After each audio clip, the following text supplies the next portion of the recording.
Terminal Pulau Gebang adalah salah satu terminal termegah di Jakarta, bersih, modern, dan luas. Tapi di balik itu semua ada satu kisah ganjil yang berulang tentang kunci toilet yang dipinjam seseorang tapi tidak pernah dikembalikan. Bukan karena dicuri, tapi karena orang itu tak pernah keluar lagi. Sore itu, seorang penumpang perempuan muda datang ke loket penukaran kunci toilet. Peraturannya jelas, pengunjung wajib tukar KTP atau SIM untuk meminjam kunci toilet privat. Perempuan itu berambut panjang, pakai sweater kelabu, wajahnya pucat. Ia menyerahkan SIM-nya dan mengambil kunci toilet wanita lantai 2 dengan kode T2W03. Petugas mencatat jam pinjam 16.11 waktu Indonesia Barat. 1 jam berlalu, 2 hingga menjelang maghrib, kunci toilet belum dikembalikan. Petugas jaga merasa curiga, lalu mengecek kamar mandi lantai 2. Toilet sepi, pintu bilik T2W03 terkunci dari dalam. Tak ada sahutan, ia ketuk lebih keras, masih tak ada. Akhirnya petugas putuskan buka paksa pakai kunci cadangan, tapi saat pintu terbuka, kosong. Tidak ada siapapun di dalam. Tidak ada tas, tidak ada jejak, tapi toilet itu sangat basah seperti baru dipakai mandi. Dan kunci toilet yang dipinjam tergeletak di atas wastafel, posisinya berdiri seolah sengaja ditegakkan. Petugas langsung melapor ke pos keamanan.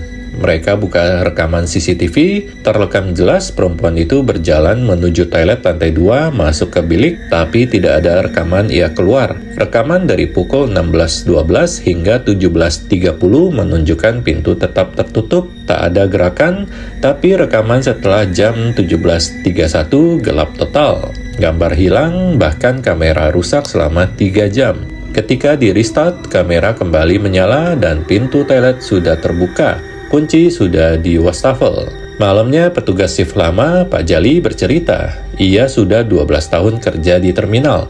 Itu kejadian bukan pertama. Dulu juga ada bapak-bapak yang pinjam kunci toilet, nggak balik-balik. KTP-nya masih disimpan, tapi dia nggak pernah datang ambil. Anaknya bilang bapaknya sudah meninggal, padahal waktu pinjam kunci itu dia masih sehat. Toilet T2W03 sudah pernah dikunci permanen, tapi selalu saja kunci itu muncul kembali.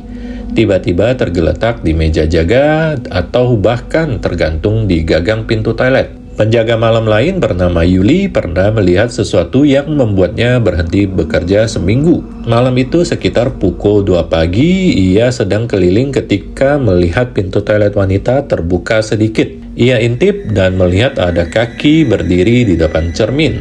Tapi tubuhnya tidak kelihatan, hanya kaki dan bayangan kepala di cermin. Saat Yuli masuk, semuanya lenyap. Tapi di dinding kaca toilet tertulis dengan uap, "Kembalikan kunciku."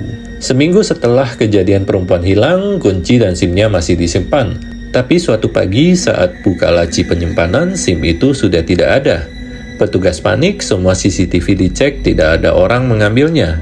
Tapi 2 hari kemudian petugas lain menemukan SIM itu. Diselipkan di bawah pintu bilik T2W03 yang sudah disegel. Masih kering, masih utuh, dengan tulisan samar di belakang, "Aku sudah pulang." Toilet T2W03 kini benar-benar dikunci permanen, tapi kunci itu masih saja kadang muncul. Beberapa kali ditemukan di meja jaga meski sudah disita. Dan jika kamu berada di toilet terminal Pulau Gebang, lalu pintu bilik tengah tertutup, dan kamu mendengar suara bisikan perlahan mengatakan, "Kunci ini untukmu." Jangan sentuh, jangan jawab, jangan masuk, karena yang ada di dalam belum sepenuhnya keluar.